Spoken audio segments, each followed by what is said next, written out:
विष्णु भगवान ने क्यों किया शिवजी पर सुदर्शन चक्र से प्रहार। भगवान विष्णु का एक नाम चक्रधर है। इनका यह नाम इसलिए है क्योंकि इनकी उंगली में सुदर्शन नामक चक्र घूमता रहता है। इस चक्र के विषय में कहा जाता है कि यह अमोघ है और जिस पर भी इसका प्रहार होता है उसका अंत करके ही लौटता है। भगवान विष्णु ने जब श्री कृष्ण रूप में अवतार लिया था तब भी उनके पास यह चक्र था। इसी चक्र से इन्होंने जरासंध को पराजित किया था। शिशुपाल का वध भी इसी चक्र से किया गया था।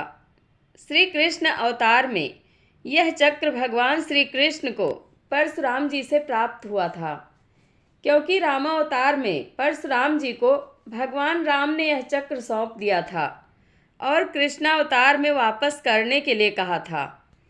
लेकिन भगवान विष्णु के पास यह चक्र कैसा, इसकी बड़ी ही रोचक कथा है। इस तरह भगवान विष्णु को मिला सुदर्शन चक्र। वामन पुराण में बताया गया है, श्री दामा नामक एक असुर था। इसने सभी देवताओं को पराजित कर दिया। इसके बाद भगवान विष्णु के श्री वत्स को छीनने की योजना बनाई। इससे भगवान विष्णु क्रोधित हो गए और श्री दामा को दंडित करने के लिए भगवान शिव की तपस्या करने लगे। भगवान विष्णु की तपस्या से प्रसन्न होकर शिव जी ने भगवान विष्णु को एक चक्र प्रदान किया जिसका नाम सुदर्शन चक्र था। भगवान विष्णु ने कहा कि यह अमोघ है, इसका प्रहार कभी खाली नहीं जाता। भगवान विष्णु ने कहा कि प्रभु यह अमोघ है, इसे परखने के लिए मैं सबसे पहले इसका प्रहार आप पर ही करना चाहता हूँ।